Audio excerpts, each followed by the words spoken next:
Turns out there's no mermaids in the 12 days of Christmas. Oh well, who doesn't love a good mermaid-inspired Christmas cone tree?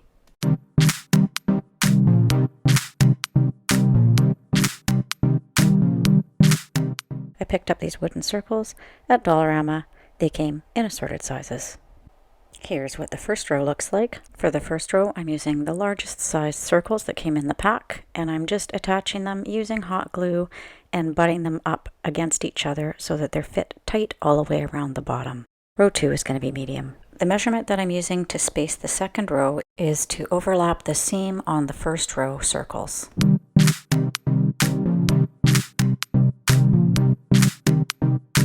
For the third row, I'm returning to the larger circles, and once again, I'm placing them in between the spaces of the row below.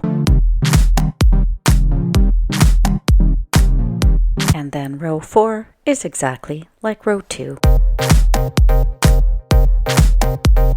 And now is where it starts to get a little bit complicated. For this next row, instead of putting the circles side by side, I'm leaving a space in between them.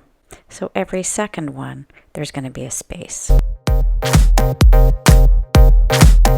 Just like that. Because the circles are so rigid and have no flex, it's starting to get just a little bit wonky, so I think it's time to rein it in. On top of the intermittently spaced discs of row 5, I'm going to add another medium-sized circle, and then a small one on top so it looks like a little mini snowman. Truth be told, this tree is far from perfect. Because the circles are so rigid and the cone is rounded, there are areas that just don't sit as flat as I would have liked. But, as with all of my trees, I just position it so that the crappy side is facing the wall. Time to add paint. This is what it looked like before I added any paint, and the first coat I added was to do the whole thing in white. And then I did an ombre effect in silver, and the final coat is turquoise metallic.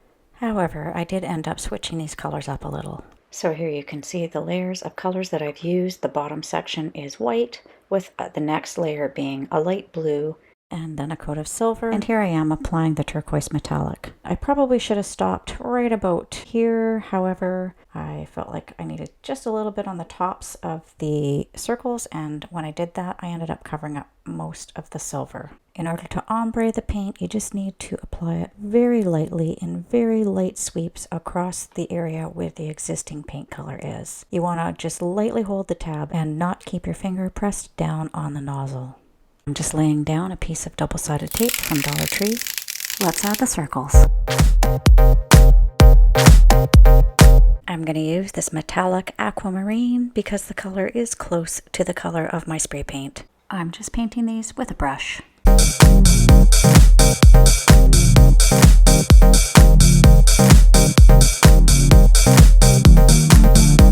I also spray painted a batch of these in white, silver, and light blue, and then fixing it into place on the large circles of the bottom row. And then I just continued adding smaller discs onto larger ones in varying colors. You can mix these up however you like. And I even did a version where I added on these little iridescent shell stickers to give it more of a mermaid look, but ultimately I decided I liked it better without, but you can decide for yourself.